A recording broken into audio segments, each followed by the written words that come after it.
5. Curry hits a three. 4. Houston with a drive. Deep left field. 3.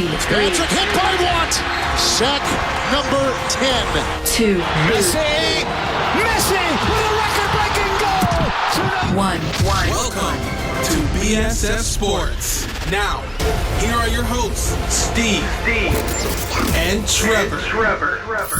Good afternoon, ladies and gentlemen. Welcome to this afternoon's, whatever you want to call it, edition of BSS Sports. My name is Stephen Schill with the ever-lovely Trevor Struthers, and a fair warning, this is going to be fairly NHL-based. Normally we talk about a wide range of sports, but just because the first round of the NHL playoffs have officially wrapped up, and boy was it interesting, I feel like we should touch on that. Looking at the playoff bracket in the Western Conference, we've seen two sweeps. The Nashville Predators sweeping the Chicago Blackhawks. What the hell? And then the Anaheim Ducks sweeping the Calgary Flames. All right, one could see that. But, yeah. I mean, we talked about it last week with the Blackhawks and the Nashville Predators. And, I mean, the GM's even coming out and saying, like, it's a failure to do this poorly on a team. Like, I mean, Chicago was first, and Nashville was the second wildcard team, and they got swept by Nashville, and they looked poor, even on home ice. And Chicago's a team that you would consider to be a current dynasty, if you will. So, moving forward, if you're the Blackhawks, do you start to rebuild, or do you just say, okay, that was a fluke? Because, I mean, you did make the playoffs. Oh, absolutely. They had a fantastic season, and they looked really strong going into the playoffs. I mean, I definitely had them going very deep. On a certain playoff bracket I had them winning the Stanley Cup. So it shows you how high I was on them. And, I mean, their playoff slogan came back to bite them with the whole one-goal thing because they really struggled to eventually beat Pekka Rinne. But I think that's what it came down to for the Blackhawks. Was just they ran into a hot goaltender, and it really makes that west side of the bracket interesting, with the remaining teams being Nashville, St. Louis, Edmonton, and Anaheim. Anaheim didn't seem as good going into the playoffs this year as they have in previous years. You could argue now definitely that they could be the strongest team out of the bunch with a Chicago out of there, and maybe even with San Jose out of there with what they've been able to do the last couple of years. And so, I mean, they can now be a serious threat. But, I mean, hey, Nashville, if they continue to be on the run that they're on, we could see Nashville in the Stanley Cup final. That's a very real possibility. And hey, I mean, really, it's anybody's conference now that Chicago's been eliminated. And same thing with San Jose, the team that won the Western Conference last year. Now they're gone. It's really wide open. And I mean, hey, the Edmonton Oilers, if Cam Talbot plays out of his mind, if they continue, I mean, hey, if Zach Kassian continues what he's doing, then this team's destined for glory. So you mentioned it earlier, St. Louis Blues are through as well, Anaheim Ducks and the Edmonton Oilers. And, I mean, a lot of people really didn't have Edmonton going on. Like, I mean, they weren't necessarily supposed to make the playoffs, but then they had an insane year. Being a Bruins fan, I mean, I think it was all Milan Lucic, but, I mean, one could argue that. But the fact that the Sharks are out already, the Blackhawks are out already, doesn't this set up a very interesting Western Conference? Because in the Eastern, almost everybody you thought was going to move on pretty much has, but in the Western, not really been the case. Well, yeah, I mean, that's exactly what I'm getting at, is this is now a wide-open conference, and, I mean, really, out of the goaltenders, too, that are left, apart from John Gibson, because we didn't really hear much about John Gibson and his play against the Flames with Anaheim, but, I mean, Jake Allen was talked about a lot. Obviously, Cam Talbot in Edmonton, and Pekka Rinne and how he shut down the Blackhawks. So, yeah, a lot of great goaltenders there. And, I mean, hey, remember the goaltenders in the Stanley Cup final last year? It was Matt Murray, and I'm even blanking right now on the Sharks. Martin Jones was the Sharks goaltender. So, yeah, I mean, right now it's looking like goaltending-wise in the Cup final. I mean, hey, if Matt Murray gets back, maybe it's him. But we're seeing a lot more seasoned goaltenders that are remaining all around now, and yeah, that Western Conference is wide open. And I mean, like I'm saying, I mean, Edmonton here, they have an opportunity to maybe get to a Stanley Cup final, which is something that for Canadian teams we haven't really seen. And I mean, hey, maybe I'm just riding high on this bandwagon, the Edmonton Oilers bandwagon right now, but they really impressed me with how they handled a veteran team like the Sharks that's only 1 year removed from getting to that same Stanley Cup final. talking about goaltenders there a minute ago, and the series that arguably had the two best ones was the Montreal Canadiens and the New York Rangers. The King versus the Price is Right, with the King coming out on top, as Kings normally do. But, I mean, Montreal, I feel, was definitely the favorite. I mean, like, I know they were higher in the standings, but even so, like, I mean, New York has had playoff experience in the past, but I mean, I just thought Montreal, they had Shea Weber, the season went very well, they had Carey Price for most of it, and things just looked up, but then the Rangers came around and things didn't look so hot. Yeah, that's exactly it. And I mean, these teams were really close if you break it down how it was in the standings. This was not your typical, division winner against a wild card matchup, and it played out that way. And the Rangers were a very good road team. They were able to take advantage of that in this series. And, I mean, hey, even if they lost Game 6 at home, they had that going for them and probably a lot of confidence going into Montreal if they needed to for Game 7. But, I mean, the big thing that came down into that series, I mean, we talk about the goaltending for sure. And, I mean, obviously it plays into every series. But just Montreal could not find the back of the net. And Henrik Lundqvist obviously is part of that reason. But man, if the Montreal Canadiens ever really want to do something in the playoffs, and hey, they've gone on runs previously, not necessarily with Price and net. I mean, it's been Halak and Tokarski, it seems like, when they've gone the deepest. But if they want to go on a run, they have Carey Price here, they need to figure out this whole scoring situation, because obviously, I mean, keeping the puck out of your net's pretty crucial, but the other way to win games is to put the puck in the net, obviously the opposition's net, and that's something they have struggled to do immensely, and that's what cost them in this series. And, last topic before the big two games, if you will. Pittsburgh taking out the Columbus Blue Jackets, not really a problem there. Trevs, anything you taken away from that series, or the fact that you can tell that Pittsburgh is the reigning champions?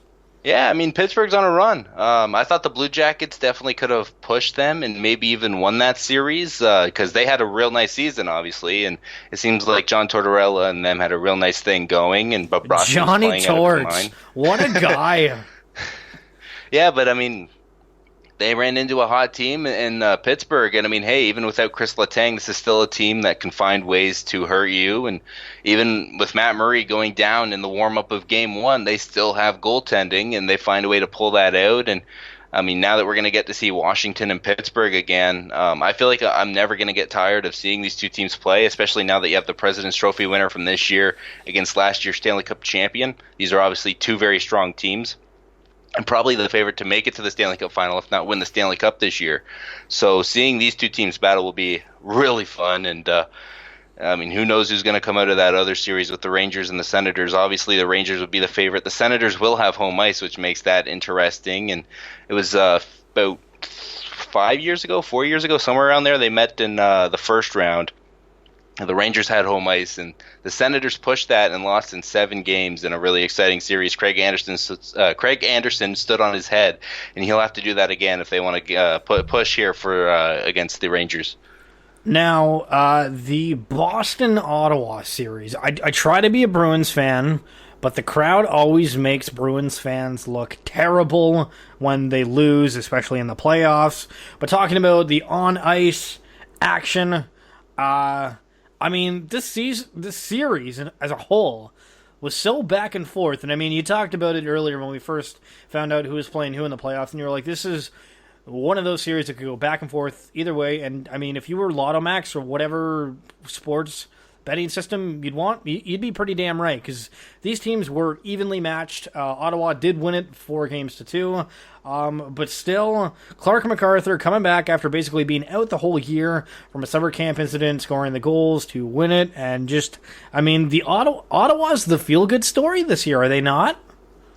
They very well could be. They have a lot of, obviously, exciting stories going on. The real interesting thing was when it came down to each team bringing out news for their Masterton nominee. Which one would it be from the Senators? Because obviously you had the Craig Anderson story and his wife, Nicole, dealing with the cancer. And I mean, it was cool to see her at the game the other day in Boston as well. So they shared a nice moment after the game. And but Clark MacArthur scoring that OT winner, he scored a goal earlier in the series that was big as well, and he came on there late in the season with a comeback that not many people saw coming. I was there at Sens Fan Fest back just before the season started back in September, and I saw the hit sort of from the corner of my eye. I didn't see it, caught me out by surprise, but I saw the hit, and I thought for sure, as many did, that his career might have been over. And to see him come back and do what he's done, it's phenomenal. And he's a huge part of this team, and he seems to play well against Boston in the playoffs. It's maybe something the Leafs should have taken note of back in what was it, 2013, when they went to Game 7 against the Bruins, and they scratched him in that game. But you know what? Clark MacArthur, the Senators, they do keep trucking. They're a fantastic story, and I do think that obviously the Rangers will be a tough team for them. This could be a series that could go very deep, though, as well, because the Senators played really well against the Rangers this year, head-to-head looking at the numbers. I don't know necessarily if Lundqvist played in all those games in the goaltending matchups. I'd have to look deeper into that, but they definitely played them tough head-to-head this season, and we're going to get to see Derek Brassard against Mika Zibanejad as well, so maybe we find out who won that trade now that they get to meet in the playoffs. Okay, I'm looking at the Anaheim Ducks logo, and I just clued into the D for the Ducks is a duck foot, but also in the shape of a D. Side note, if you ever look up the Anaheim Ducks logo, you'll be mind blown. All right, we got about a minute left, so we're going to talk about the Toronto Maple Leafs and the Washington Capitals. Insane series, insane crowds outside and in. The ticket prices, the ticket prices.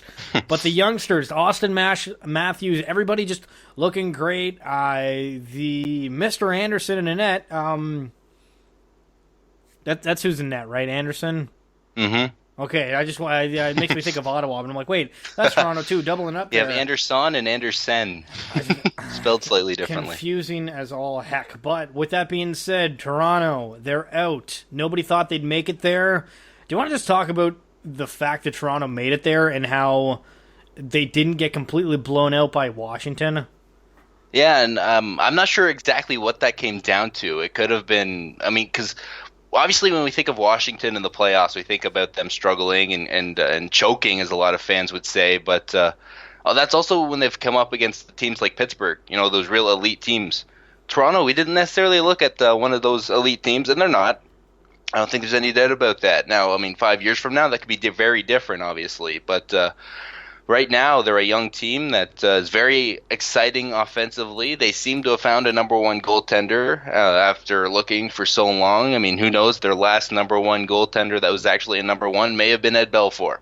And that was the last time they saw this kind of success in the playoffs, minus obviously 2013, where they lost in 7 games to the Bruins in that lockout-shortened season. But when you go from October to now for a full season, this is the most success that they've had since then. And it was the Austin Matthews show practically all year. He started the season by scoring their first goal and scoring 4 goals that night against the Senators in what ended up being a loss, which says a lot about the Toronto Maple Leafs and the stage that they're at.